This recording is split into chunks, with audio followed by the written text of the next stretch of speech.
We're out here at the University of Florida IFAS, Mid-Florida Research and Education Center in Apopka.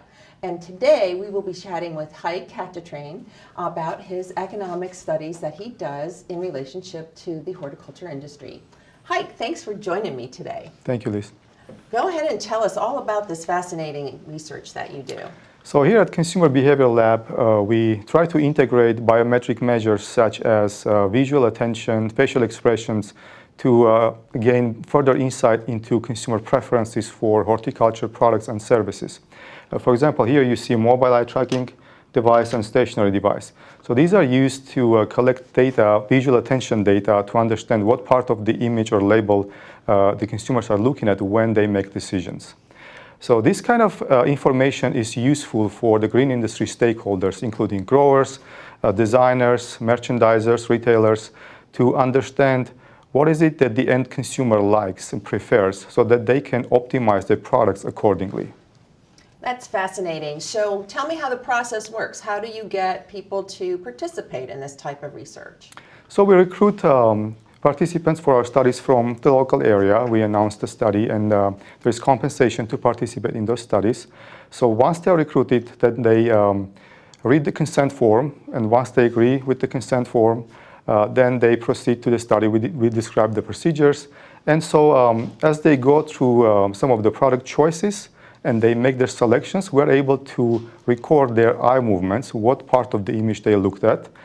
So then we can relate those visual attention behavior with their preferences to understand why is it that they chose, or when they were choosing a product, what part of the label they were looking at the moment they chose it. So basically the biometrics will give you more insight to a self-reported type of survey, correct? Correct. So before, we mostly relied on self-reported data, which means consumers just reported what they liked or disliked, but we did not know exactly what part of the image they were looking at when they were making those decisions. Beautiful. So in the end, this helps an industry that's very impactful in the economy for Central Florida do a better job to meet the needs of those consumers so that when they go shopping, they're better informed about what to choose, correct? Correct. Beautiful. So how does this affect your ability to get grant funding for research like this? Yeah, that's a great question. We were able to leverage the technology we have here in several grant proposals, and usually we get great comments about the use of such technology to understand consumer preferences.